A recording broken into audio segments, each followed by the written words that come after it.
আউযু বিল্লাহি মিনাশ শাইতানির রাজীম। ওয়াল্লাযীনা ইয়াবিতুনা লিরাব্বিহিম সুজদান ওয়া কিয়ামা। প্রাণপ্রিয় দর্শকবৃন্দ, দিনী ভাই বোনেরা, আমি এখন আপনাদের সামনে কিয়ামুল লাইল সম্পর্কে কয়েকটি কথা আলোচনা করব। কিয়ামুল লাইল রাতের নামাজ, তাহাজ্জুদের নামাজ বা রাতের নফল নামাজ।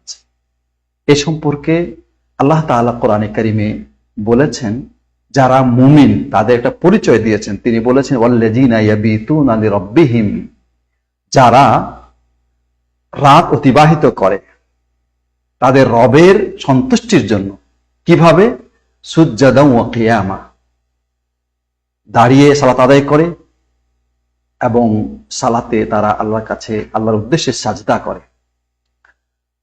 পৃথিবীতে ফরজ সালাতের পরে যত রকমের নফল সালাত রয়েছে তার মধ্যে সর্বশ্রেষ্ঠ হচ্ছে রাতের নামাজ, যে সম্পর্কে আল্লাহ নবী সাল্লাল্লাহু আলাইহি ওয়াসাল্লাম বলেছেন, আফদালুস সালাতি বাদাল ফরিদা সালাতুল লাইল। ফরজ সালাতের পরে সবচাইতে উত্তম সালাত হচ্ছে রাতের সালাত।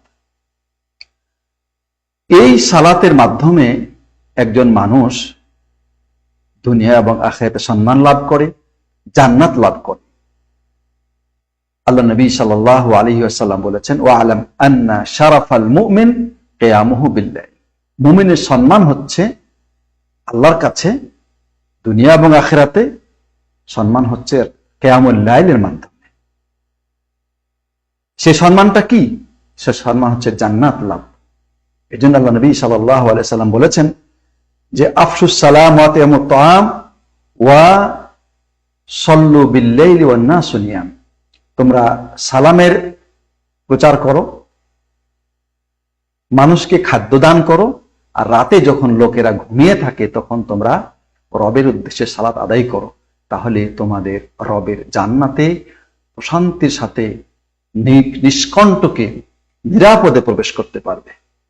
আল্লাহ সুবহানাহু ওয়া তাআলা তাদের ব্যাপারে বলেছেন যে যারা এভাবে রাত জেগে সালাত আদায় করে, ফালা তাআলামু নাফসুম মা উখফিয়া লাহুম মিন কুররাতি আয়ুন।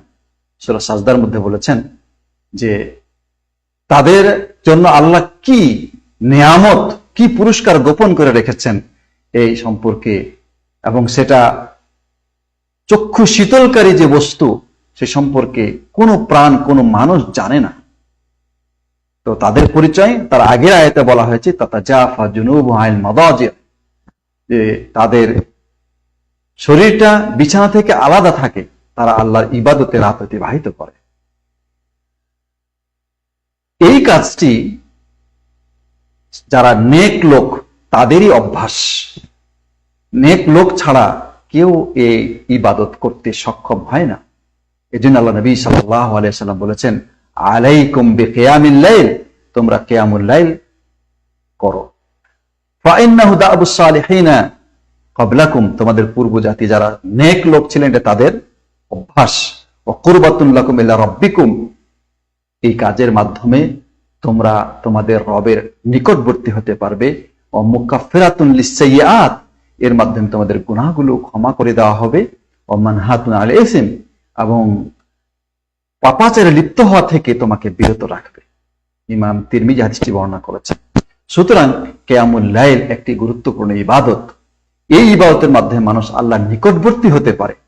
যখন সে আল্লাহর নিকটবর্তী হয় তখন আল্লাহর কাছে সে যা চাইবে তাই তাকে আল্লাহ দান করবেন। এজন্য একটি হাদিসে কুদসিতে রয়েছে, আল্লাহ নবী সাল্লাল্লাহু আলাইহি সাল্লাম বলছেন যে রাতের শেষ প্রহরে আল্লাহ তাআলা দুনিয়ার আসমানে নেমে আসেন এবং তিনি বলতে থাকেন, ওই সময় বলতে থাকেন যে আছে কোনো গুনাহগার আমাকে ডাকো, আমি তোমাকে গুনাহ থেকে মুক্ত করে দেব। আছে কোনো অভাবগ্রস্ত আমাকে ডাকো, আমি তোমাকে অভাব থেকে মুক্ত করে দেব। আছে কোনো বিপদগ্রস্ত আমাকে তুমি ডাকো, আমি তোমাকে বিপদ থেকে উদ্ধার করব।